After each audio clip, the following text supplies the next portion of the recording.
Whose story are you living anyways? Is it your story? Or is it your mother's story, your father's story, your sister's story, your boss's story, your husband's story, your wife's story, your children's story? Often when we get completely involved in other people's lives, wanting to please them, wanting to make them happy, wanting to make connection with them, we get lost in their story and we forget about what our story is all about. In this podcast, we're going to discuss how you can get out of their story and get back into yours. Next. You are listening to Holly Hall. You can get in contact with me at www.askhollyhall.com. You can also find me on Facebook at Ask Holly Hall. Many of my clients I do sessions with always ask me, what about my mom? What about my dad? What about my children? What about the ex-lover that I had? What happened? Most of the time what's happened is you've got stuck in their story and it has changed and shaped and redesigned who you truly are. And one of the things that I love about what I do is I can take a look at your chart and I can remind you of who you are.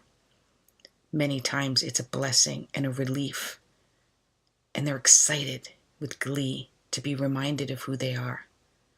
Because in all honesty, if I were to say to you right now, who are you? What would you say? So one of the exercises that I'm going to suggest in this 5-minute podcast is that you stop this recording and write down who you are. Write it down now. Very good. So, how was it? Kind of hard, wasn't it? If you had a session with me, I encourage you to go back and listen to the beginning of it when I talk only about you. And then write it down again and see how much you'd forgotten. The way that you can take a look at yourself is you can do a childhood meditation, which we're going to do at the end of this session. And during that meditation, you will reintroduce yourself to the younger you. But before we do that, what we're going to do is take a look within the deepest portions of our mind and ask yourself, what made me happy when I was a child? What did I do? Was I with friends? Did I like sports? Was I an artist? Did I like to be alone? Was I a chatterbox? Did I have a lot of friends? Did I have very little friends and wished that I did? Was I a survivor? Was I a fighter? Was I aggressive? Was I passive? What were my dreams? What did I want to be when I grew up? Where did I like to hang out? Who did I like and who didn't I like? All of these are essence of who you are still to this day. And when you write this down, I want you to take a look at this paper for 21 days.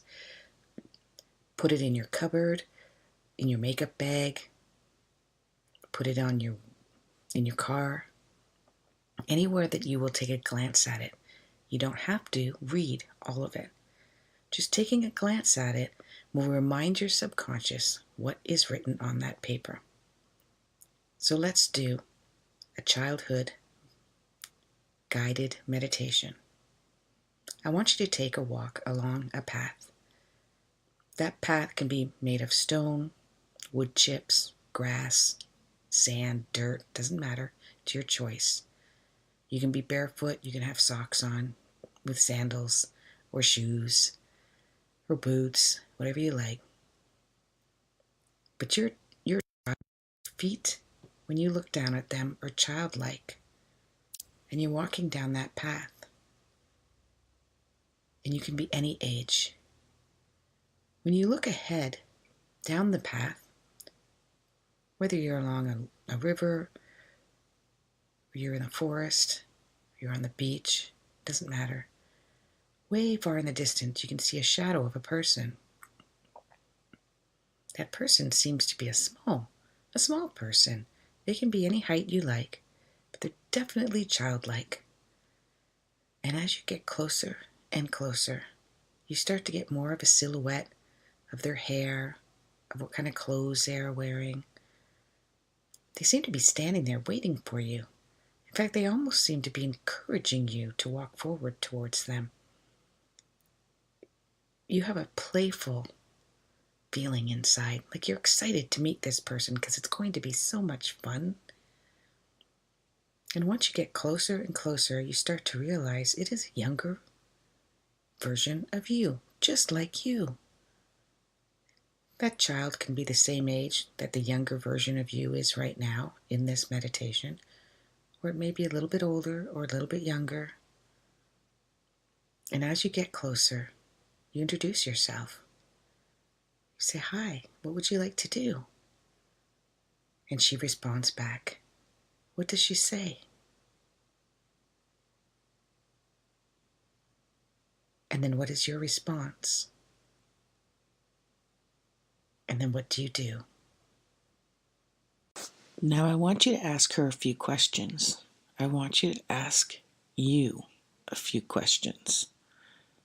And sit and listen in your mind for the response. Sometimes you will not get a response and you'll just have a feeling. I want you to take note of that as well.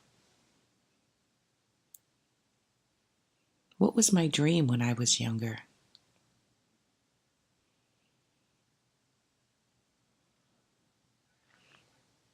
What was my favorite color?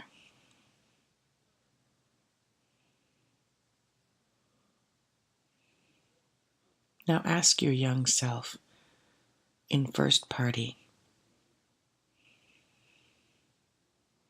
who is your best friend? Remember, you are asking yourself as if she is the age that she is. Could be 4, could be 6, could be 10, could be 14. And you're asking her, you're asking you, what was your best friend?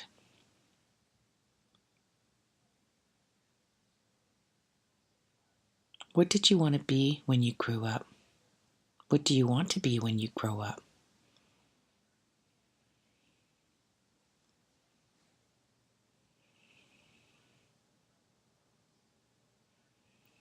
What is your frustration right now?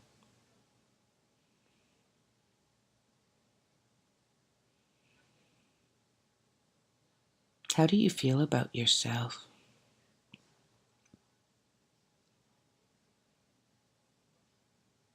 What is your favorite toy?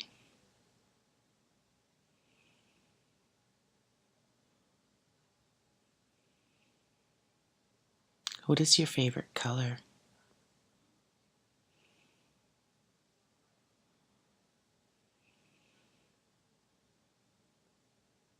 What is your favorite thing to do?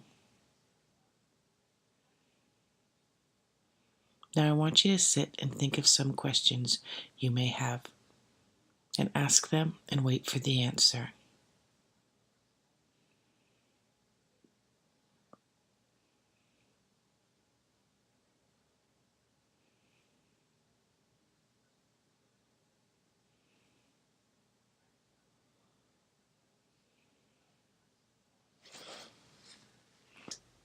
Watch the two of you walk hand in hand away from your view, like you're watching a movie.